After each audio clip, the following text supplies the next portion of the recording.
A foulness slowly crept into the room as the incense failed to mask the stench of corruption. In the bed, a man lay dying. He was a king and a father, Hakura's father. Hakura stood by the bed, and to him, it seemed as if the only sound in the room was the king's slow, shallow breaths.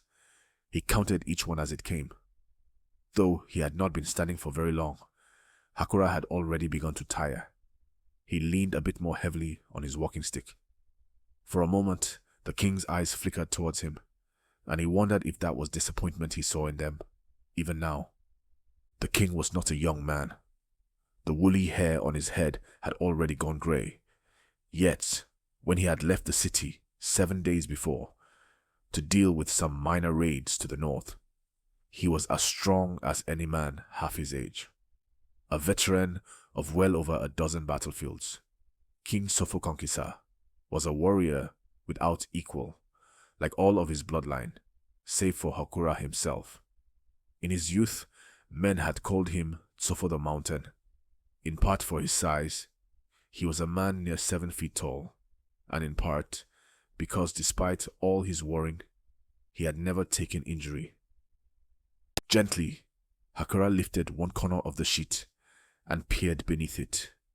There was a stain where the king's right breast met the linen, like a small crimson flower. The sheet caught on some dried blood, and the king groaned softly as it was peeled back.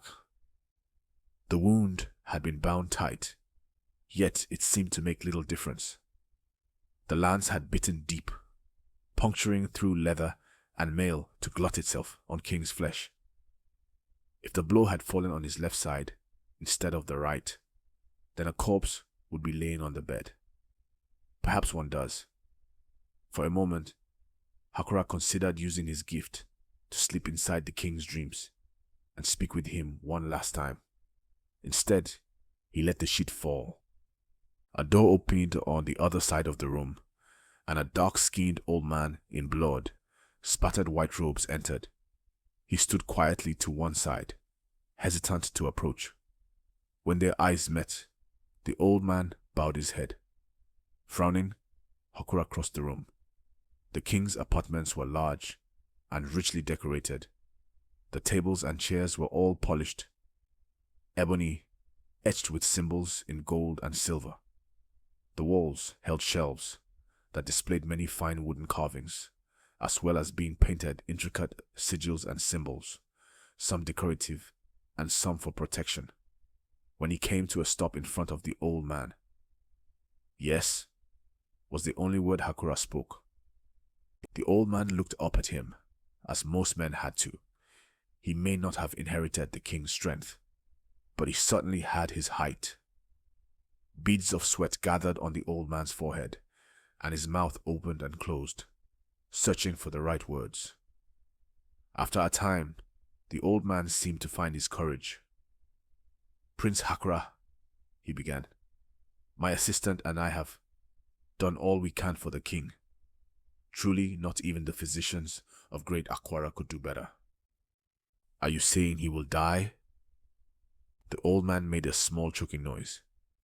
"Good prince, I would never. Truly such words would be treason." Hakura raised a hand, cutting him off. "Master Mahmud, I would never punish a man for loyal counsel." He favored him with a small smile. "I am not my brother, and truth is not treason." The old man breathed a deep breath and calmed somewhat, then continued, "I would be surprised if he lasted another 3 nights. For a time, Hakura said nothing. "Good prince," Master Mahmud prodded, "I would ask that you remain by his side and ease his journey to the ancestors. The servants will bring you and your apprentices all you need." Mahmud was taken aback by this. "But surely we would be able to return to our own rooms." Hakura let his frown deepen. Most men would consider it a great honor to be in the presence of their king on his last journey. Mahmud shrank back as if he were about to be struck. Of course there. I could think of no greater honor. Good then, you shall remain here by his side. Hakura turned and left the room. As he left the king's chambers and entered the hall, he almost walked into Sambali, King Tsofo's chief advisor, a broad-shouldered man with skin dark as polished ebony and an elephant's round belly. Upon recognizing him, the seneschal's face hardened just for a moment before letting his mask fall back in place. The big man tried to look around him into the room, but Hakura blocked the doorway and then closed the door behind him. Hakura was not a very large man. He was tall, yes, nearly as tall as his sire, but he lacked the powerful build of a warrior. He was like the camel thorn tree, tall and lanky, and not as strong as ebony, but firm and enduring. "How is our lord?" Sambali asked, with a smile. Hakura returned the smile. On his face it must have seemed a ghastly thing.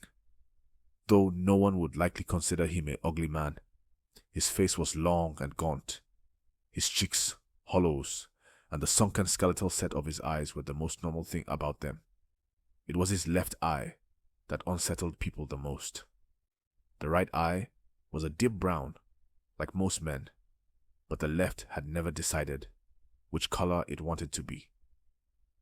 "The wound is grievous, but Master Mahmud says that he will recover eventually."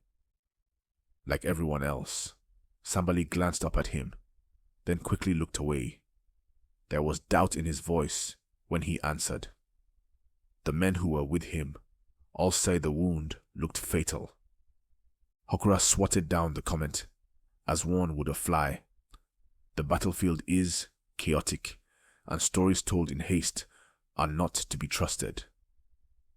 "I agree," Sambali said, "so I had best see for myself." Sambali made a step forward, but when Hakura didn't move, he stepped back. Hakura peered down at the seneschal, his full lips in a hard line that bordered on a frown. He will need his rest if he is to recover in full. It's best not to visit him. The older man showed no intention to leave. "Very well," Hakura said and shrugged his shoulders, as if he couldn't care less. Sambali's face took on a quizzical look as the prince walked past him. Hakura had not gone 2 paces down the hall when he stopped and turned back. "Oh, but you know, one would think you would be more concerned about your own family." Sambali was weary now, his words slow and deliberate. "What do you mean?" Again Hakura shrugged. "I am told your daughter has given birth again. But why? I wonder, did she have to go all the way to Jakku to give birth? Does she not trust our midwives?" The seneschal's eyes went wide. "Lies," he hissed. "If she had given birth, I would have been the first to know." "Perhaps," Hakura said. "As I mentioned, stories told in haste cannot be trusted. But worry not. I have men in Jakku who can see to their safety." His smile then was genuine. Sambali's mouth fell agape, then closed as he balled his hands into fist. "Vile witch, grasp as hard as you want with your devil-blighted hands. You shall never seize the kingdom of Kato." Whatever joy Hakura had felt fell to pieces at that moment. He stalked forward, his left eye a burning maelstrom of color, now gold, now emerald, now indigo. Though the seneschal was half again his size, he retreated as Hakura advanced, only stopping when his back touched the door. The prince loomed over him, and when he spoke, his voice was sharp and silent as a knife in the heart. "You curse me for a witch, and yet it is you and all the fools like you who would blindly hand the kingdom over to witches and those who serve them. But hear this." Hakura jabbed a finger into the man's chest. "I am the only son of Sofo the Mountain, blood of Gagar Giant Slayer and Hadar Town Caesar. Lordship of Kato is my birthright, and I will not have it.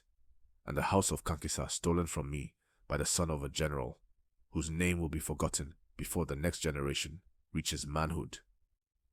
Nostrils flaring, he spun away from the man, in fear of what his anger might lead him to do. He left Sambali there, sputtering to himself. That old viper was no real trouble to Hakura. He might hiss from time to time, but he long since lost his venom. After making his way through the hall, he entered the palace's central courtyard, where the ancestor tree stood, a great camel thorn tree that rose high, its leaves giving shades to nearly all of the yard. It was still early morning, and the palace was only just beginning to come awake. Servants were busy with their many duties, and a few courtiers were strewn about the place. He held his walking stick in his hand as he made his way to his apartments, trying to appear strong, just as they all tried not to stare at him. Not using his cane was an effort for him. Despite all he had done, his muscles were weak and refused to become stronger. Hakura ignored them as he went. The gods may have cursed him with a frail body, but they had given him other gifts. When he finally entered his room, he found Zaria waiting for him. She was already dressed and lounging on their bed, her takoba laying next to her like a lover. Her face was freshly painted, her hair plaited and adorned with gold rings. She wore robes of deep green, woven from the finest fabric, but beneath all that was the hard, well-toned body of a warrior. The sight of her alone made him smile. She was his shield, his spear, and his beloved. "Your food is growing cold," she said, pointing to a small table at the center of the room. Hakura made his way to the table, set down his cane, and seated himself on a cushion. Before him was a meal of rice with red kidney beans, boiled eggs, and fried plantains, all smothered in a thick pepper sauce. It was served in a banana leaf, with fried fish on the side. He ate in silence, for a time, while his wife watched him. After a long while, Zaria finally spoke. "How is he?" she asked. "Dying," Hakura replied. "The physicians say he has 3 days at the most." She made a pained face. "I'm sorry, my love. I had hoped to have a few more years. Things would have gone smoother that way," he sighed. "All of that planning is now gone to waste." "And what will you do now?" "I will make my move. What else can I do?" "What of Magaji? Do you think your brother will just stand aside and let you take his throne?" There was a loud crack as Hakura slammed a fist down onto the table. "He has no claim to the throne. He's only a son through adoption. You know as well as I do. That means very little to the Sarkans. Out of all of the great lords, my father is the only one who supports you, and as much as it pains me to say it, our clan is the weakest in the kingdom." Hakura rose from where he sat and walked over to the wall and threw open the curtain. The glass set into the window was in the shape of a flower and tinged green. He watched the play of the light on the glass as he stood before the window in parade rest. "They do not love me, I know," Hakura began, "but they will all obey if properly motivated." Scooping up her sword, Zaria rose and went to stand beside him. "And how will you do that?" Still staring out the window, "My men in Jakku found Sambali's daughter. She is being taken to my estates in the region. Other hostages have been taken as well." Zaria raised an eyebrow. "His pregnant daughter?" Hakura did not answer. "They will not love you for this," she said. "They will never love me." Wrapping her arms around his chest, she pulled him closer to her. "Hakura, forgive me for asking, but would it be so bad to let Magaji take the throne? I am my father's heir. You would inherit his lands. The Kankesa line need not die out. It would still live on through our children, throne or no." He put his hand over hers and caressed it. "You are a wonderful man, and I will stand by whatever you decide." you are only 10 and 7. Must you take up the burden of a throne? For a moment, he wanted nothing more than to turn and kiss her. He sagged into her, trusting her strength to hold him steady. Zaria was too beautiful and too wise for one such as him. Those thoughts were soon replaced by ones of his brother on the throne, with his witch of a wife whispering in his ear. In their youth, Hakura had idolized his older brother, but then certain truths were made clear to him. No, he was certain that he could not allow that man on the throne. What I want does not matter. I do what must be done. Even if that means making good on your threat and killing a mother and her child. For what seemed like too long a time, a deafening silence grew between them. Master. The voice came unannounced, booming in his skull like a shout from the ancestors. His head snapped up sharply, and Hakura began to look around the room. Zaria stepped away from him. What is it? He has returned? Who? Or your pet? Hakura smiled. He hates it when you call him that.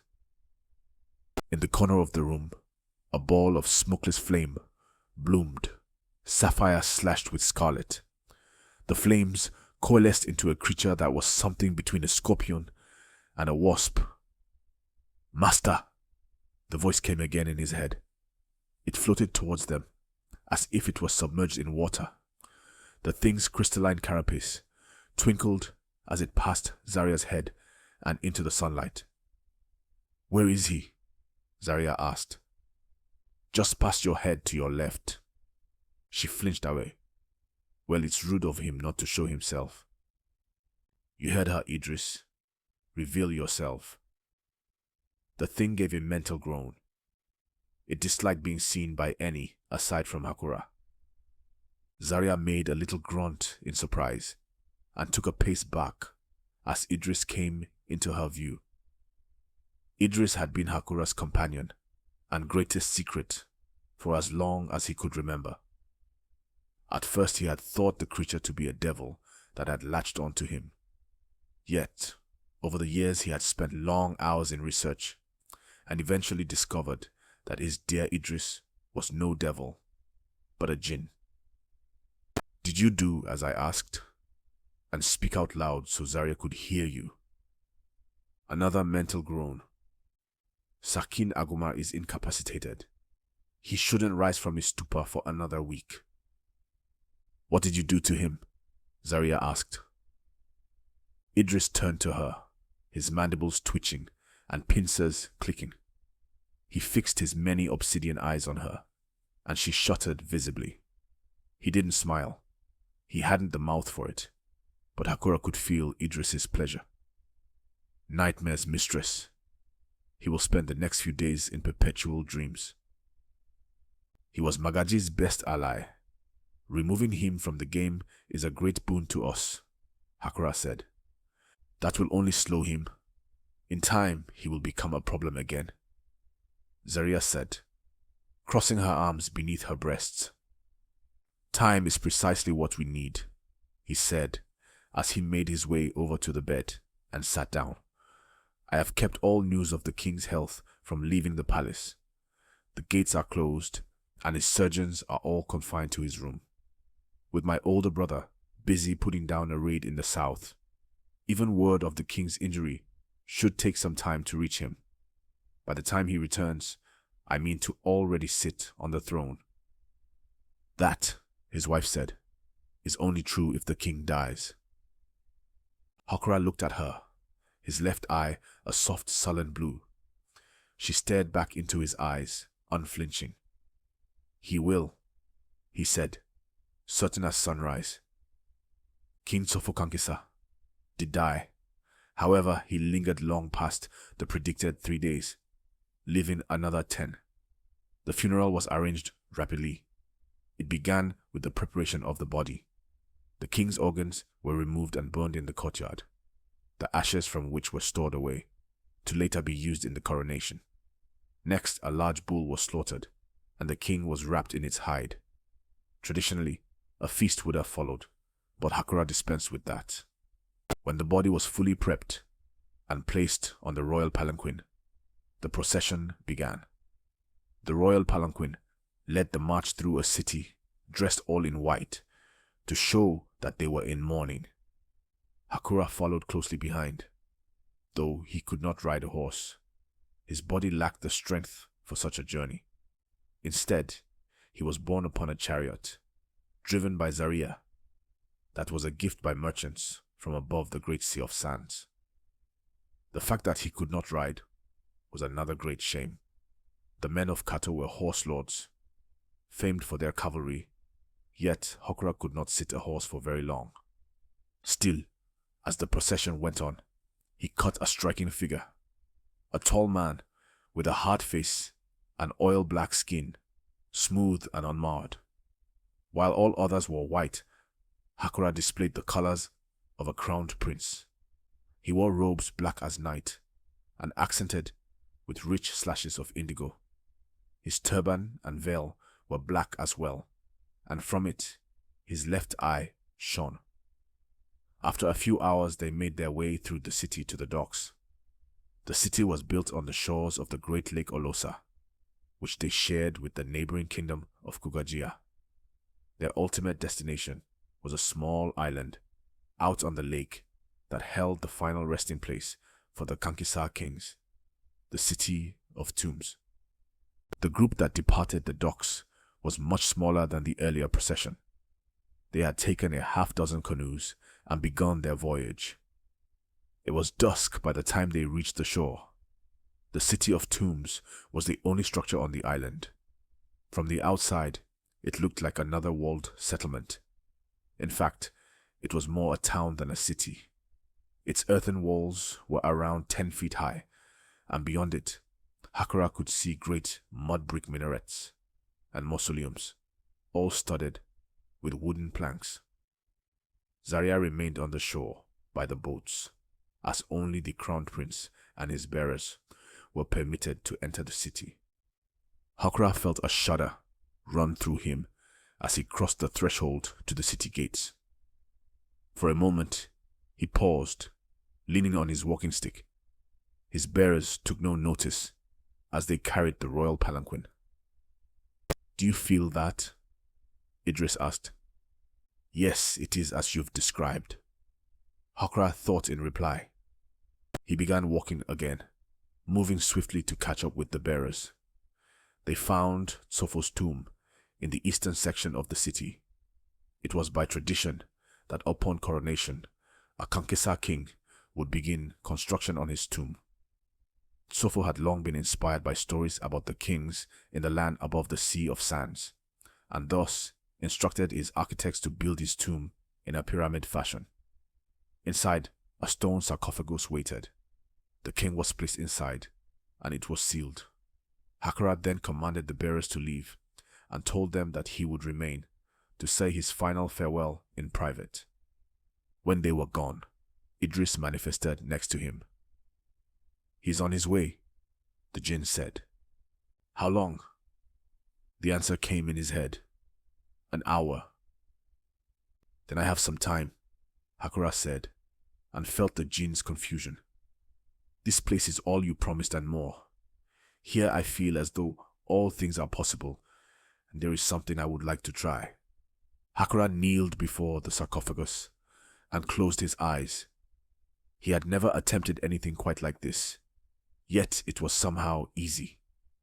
When he next opened his eyes, he found himself kneeling in tall grass that shimmered with starlight.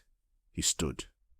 The sky above was a torrent of multicolored stars, and all around him was wild savanna lands, bright despite there being no sun. Nearby, a hill rose from the ground, its rocky surface dotted with what seemed like fallen stars. As he approached the hill, he saw that there were stars on the ground, around the hill as well. But when he got closer still, he realized that they were only cook fires. Men gathered around the fires, though Hakura could not see their faces. all except one. A man rose from one of the fires. A young man who some would say was tall as a mountain. "Why are you in this place?" King Tsofo said. "Is this not a place for Kankesa kings?" Hakura answered. "Dead kings, two things of which you are neither." "Oh, but I will be. King, that is, and dead too, eventually. Hopefully not for long years yet." Tsofo crossed arms the size of tree branches over a small boulder of a chest. "Did you come all this way just to make sport?" "Truth? I don't know why I came." Hakura took a step forward, for the first time realizing how strong he felt here. "I suppose I am here for your blessing, to hear you acknowledge me as your son and heir." Tsofo's only response was a slight frown. Hakura chuckled. "Still nothing, even after you've had 10 and 7 years to decide. Hakura, put aside this ambition. You and your brother must." "I have no brother, and you have only one son." Hakura stabbed a finger at him. "All my life you scorned me for my weakness, yet you lacked even the strength to choose an heir. But watch me now. Remember, a tree only grows sickly when the seed itself is weak." Tsofo looked stricken. Hakura could see in his eyes that he searched for words, but could not grasp any. Finally, Tsofo sighed. "I do not think you are fit to be king. I never did, and for that, I'm sorry." He had prepared himself for those words for years, yet still they shook him, and for one mad moment, Hakura considered abandoning all of his plans. "But that does not mean I didn't love you with all my heart, king or no." Tsofo said, "Keep your love. I will have your throne," was all Hakura said. He was again kneeling in his father's tomb when the voice boomed in his mind. "He is here." Hakura rose, dusted off his knees and went outside. "Little brother," Magaji said. They had arrived as he exited the tomb, 7 in all, with Magaji at their head. They were dressed for war with leather cuirass, chainmail, and takobas cradled under their arms. Some of them had been his friends since childhood. Hakura was armed only with his walking stick. "I have sent men to capture your wife, so don't try to run. Not that you would get far," Magaji said. "The men you sent were... they're your friends?" A confused look passed Magaji's face, and when he answered, he did so slowly. "Yes." "Then you have my condolences." Magaji's confusion quickly turned to anger. "I did not come here to have words with you, vile creature. You made me miss our father's funeral. I would say you are early, considering your father still lives, and the only vile creature in these lands is the one with which you share a bed." "Enough!" Magaji roared. "Take him." "I agree it is time for this to end." Then all drew their swords and pointed them at Magaji. "Treachery!" he screamed as steel surrounded him. "I would have shown you mercy, Hakura." "I know," Hakura said. "You have always been that kind of fool. But I am not, and I have no patience for rebellion." Hakura gave a curt nod of the head, and his brother drew a sharp breath. When it was over, they buried the body next to Tsofo's tomb. Hakura thought his brother deserved that small kindness, at least.